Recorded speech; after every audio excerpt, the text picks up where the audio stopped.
Hey everyone, I hope you're doing good. In this video, I'm going to paint with Zone palette.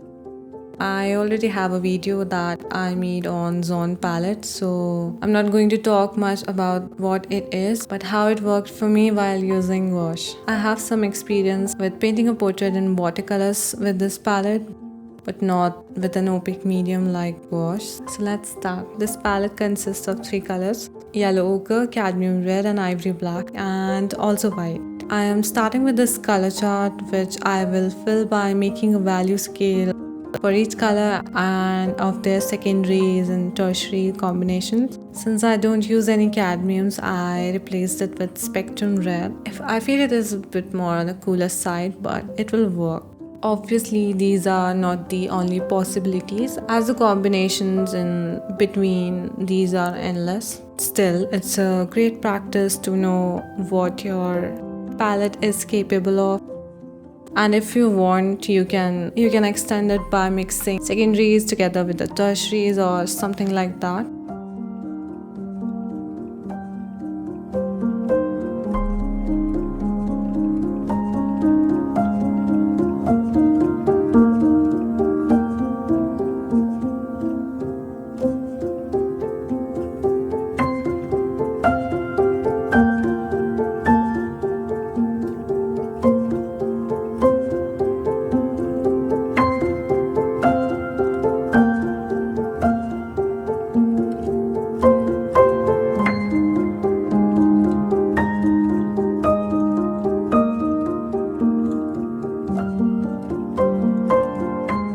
I feel this palette is more suitable for skin tones, so for the question, is it really the best limited palette for skin tones? Well, to prove that, there are already many paintings that were painted from this, so it's a tried and tested palette. But I'm going to share my experience and tell you why I absolutely recommend this if you are a beginner. So this palette kind of makes your color mixes look like you know what you're doing, like somebody who's experienced with mixing, because it's hard to keep everything in control when you have 10 to 12 high saturation, high chroma or different colors on your palette as a beginner. But this is a very small palette which keeps your mixes away from looking immature or cartoonish. Colors that you get out of it are very natural, neutral, with a very controlled saturation, and all this with such ease. I know primary red, yellow, blue can give a full range of colors and skin tones, but I think those are harder to mix because first you have to get them to look somewhat neutral. So why not just start with the colors that are already dull? Because what's the point of starting with colors that are highly saturated just to make them look neutral and dull again? It saves you a lot of time there, and then you don't have to make too many color choices as you have just these 3 colors. So maybe that makes it a better palette to work with, at least when you have just started learning about color mixing.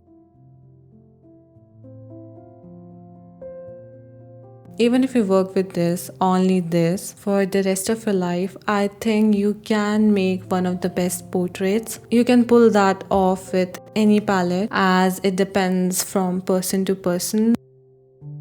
But I'm liking it a lot.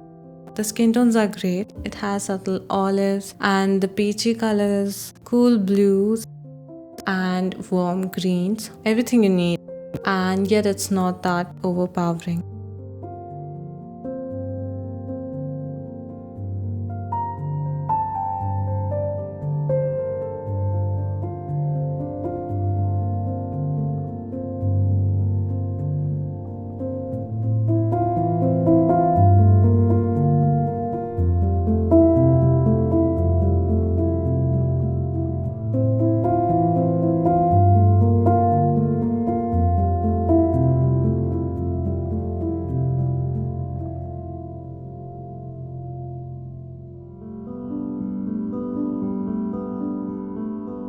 Limited palettes are like filters, and this one gives you a lot of vintage vibes. I can make this as my primary color palette with this kind of color scheme, but sometimes I do like pure blues and purples and other bright colors in my hair peeking through different parts of a painting.